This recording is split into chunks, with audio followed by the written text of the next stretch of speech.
اعلیٰ حضرت اکیڈمی نظام آباد کے زیر اہتمام 15 اکتوبر کو شہر میں جلوس غوثیہ کا انعقاد۔ غوث و خواجہ رضا کے دیوانوں سے کثیر تعداد میں شرکت کی اپیل۔ گزشتہ سال کی طرح اس سال بھی ماہ 11ویں شریف کے موقع پر زیر سرپرستی حضرت علامہ مولانا مفتی ناظر اشرف صاحب قبلہ، زیر صدارت علامہ مولانا محمد بشیر احمد صاحب رضوی، وزیر نگرانی علامہ مولانا کریم الدین کمال صاحب قبلہ، اعلیٰ حضرت اکیڈمی نظام آباد کے زیر اہتمام 15 اکتوبر بروز منگل شہر میں جلوس غوثیہ کا شاندار انعقاد عمل میں لایا جا رہا ہے۔ جلوس غوثیہ کا آغاز درود و سلام کے ساتھ بوقت ٹھیک صبح 9 بجے دارالعلوم فیضان رضا و مسجد عائشہ نیو برج آٹو نگر سے ہوگا، اور یہ جلوس غوثیہ براہ پرانی حویلی آٹو نگر سے ہوتا ہوا بودھن روڈ سے گزر کر محبوب سبحانی چلہ احمد پورہ کالونی میں داخل ہو کر براہ نصیر چوراہے سے گزرتا ہوا دوپہر 12 بجے قلعہ روڈ نزد مسجد ہاشمی پہنچ کر جلسے عام میں تبدیل ہو جائے گا، جہاں حضرت علامہ مولانا مفتی ناظر اشرف صاحب قبلہ ناگپور کے علاوہ مقامی معزز علماء اکرام تمام شرکا جلوس سے خطاب کریں گے۔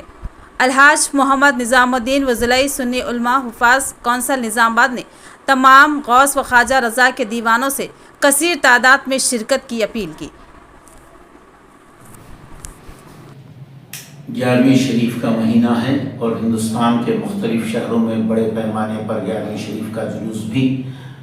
نکالا جاتا ہے۔ یہاں بھی الحمدللہ شہر نظام آباد میں پیر پیراں میر میراں حضرت شیخ عبدالقادر جیلانی رضی اللہ تعالی عنہ کی نسبت سے 11ویں شریف کی 11 تاریخ کو، اس مہینے کی 11 تاریخ کو انشاءاللہ العزیز شہر نظام آباد میں بھی جلوس غوثیہ کا اہتمام کیا جا رہا ہے، جیسا کہ سال گزشتہ بھی کیا گیا تھا۔ اس بار بھی مسجد عائشہ آٹو نگر نئے برج کے پاس سے انشاءاللہ العزیز یہاں سے جلوس غوثیہ کا آغاز ہوگا صبح 9 بجے، اور شہر کی مختلف راہوں سے شاہراہوں سے گزرتا ہوا بودھن روڈ پہنچ کر بودھن روڈ پر محبوب سبحانی چلے تک جائے گا، اور وہاں سے احمد پورے میں داخل ہوتا ہوا احمد پورہ ہوتے ہوئے قلعہ روڈ پر پہنچ کر مسجد ہاشمی کے قریب جلسے کے ساتھ اختتام پذیر ہوگا، اور جس میں ہندوستان کی عظیم شخصیت حضرت علامہ مولانا مفتی ناظر اشرف صاحب قبلہ مدظلہ العالی تشریف لائیں گے اور شریک جلوس ہوں گے۔ حضرت جلوس کی سرپرستی اور نگرانی فرمائیں گے، اور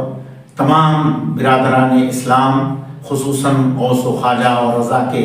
دیوانوں سے ادباً گزارش کی جاتی ہے کہ اس جلوس میں غوث پاک کی عقیدت و محبت کا بھرپور اظہار کریں، جلوس میں بہت بڑی تعداد میں شریک ہو کر اپنی عقیدتوں کا بھرپور مظاہرہ کریں۔